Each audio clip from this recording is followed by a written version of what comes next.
Assalamu alaikum, mimi Ali Omar nipo Temeke. Swali langu ni, amesema Mtume sallallahu alaihi wasallam, mimi nakuachieni vizito viwili ambavyo mkishikamana navyo hamtapotea baada yangu, Qur'an na Ahlul Bait wangu. Viwili hivi havitaachana mpaka vitakaponifikia katika hudh. Anasema iko katika Sahih Muslim. Je, ni vipi kushikamana na Ahlul Bait? Alhamdulillah, ni hadith sahihi kabisa hii ambayo ametaja ndugu yangu. Mtume anasema sallallahu alayhi wasallam, niko chini kitu mbili kama amesema yeye hapa, kitabullahi wa itrati ahla baiti. Ni sahihi. Na hadithi nyingine Mtume anasema niko chini kitabu ya Allah na sunnata yake au sunnata Mtume Muhammad sallallahu alayhi wasallam. Ahli baiti ni wa ndugu wa Mtume sallallahu alayhi wasallam, karaba Mtume sallallahu alayhi wasallam, hasa inakusudia izazi ambaye ametoka katika Fatima na Ali radiyallahu anhum jami'an, Hasan wal Hussein. Na kizazi cha Mtume sallallahu alayhi wasallam ni inabaki, hawezi kuondoka. Mtume sallallahu anasema kullu nasabin wa kullu hasabin, yani kila nasab na kila hasab itaondoka illa nasabi wa sababi.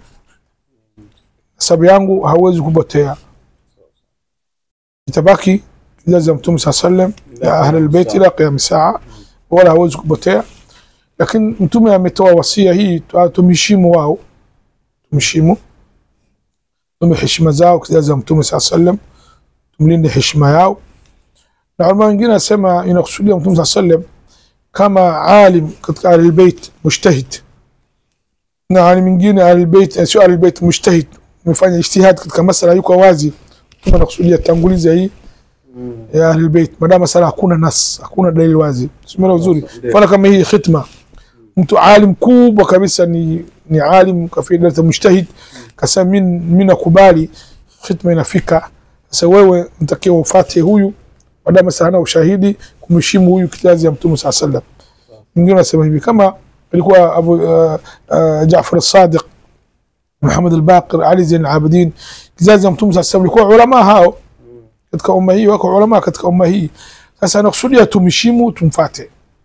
Lakini kama Mtume anasema nakusudia tumfuate Ahlul Bait, yani kama Ahlul Bait wana dini nyingine, dini ya Allah, kitabu Allah na sunna sallallahu, Mtume hajaondoka duniani mpaka Allah amemkamilisha dini kwake. Al-yawma akmaltu lakum dinakum wa atmamtu alaykum ni'mati wa raditu lakum al-islam dinan. Taka Uislamu awaelewe neno Kiarabu al-kamal wal itmam ni difference kabisa. Mungu asema leo nimekamilisha kwenu dini yenu na neemati yangu kule nimetimiza. Na Kiswahili kitu kimekamilika na kitu umetimiza. Kiswahili vile Kiarabu sasa. Sasa kitu kimekamilika haina nafasi, imekamilika 100%. Dini Mungu akatumia dini neno akmaltu, nimekamilisha dini, haina pungufu. Baada Mtume sallam kuna mtu analeta dini mpya, iko ijtihad ulama na istibati yao, lakini wote ijtihad ulama hawezi katika msingi wa dini. Ima kitabu marjayetu au sunna, kama hamna ijma'u sahaba, ijma'u al-umma na qiyasi haina nguvu baka itatu hamna hivyo, kitatu hii qiyasi haina nguvu.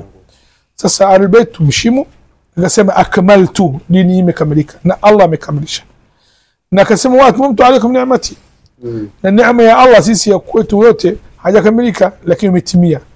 Maana nini? Hakuna Allah, Mungu anaomba kila kitu neema yake yote full. Kama tukupe hela watoto kila kitu, una sukari, una pressure ipungua. Maskini kule hana hela lakini ana afya na nini. Sasa Allah neema yake amegawa kwa watu, lakini hakuna mtu kwake neema ya Allah yote imekamilika. Maana akasema akmaltu lakum dinakum wa atmamtu alaykum ni'mati. Ndio sasa Ahlul Bait maana kumheshimu, tunamheshimu Ahlul Bait ambayo wao wanafuata njia ya babu yao, njia ya Mtume sallallahu alayhi wasallam. Ahlul Bait yote mtu anadai hafati njia ya Mtume sallallahu alayhi wasallam, hatumkubali. Sisi Ahlus Sunna jamaa tumheshimu kizazi ya Mtume, Ahlul Bait tumheshimu, na vile vile tumpende Ahlul Bait na wasahaba ya Mtume sallallahu alayhi wasallam. Naam.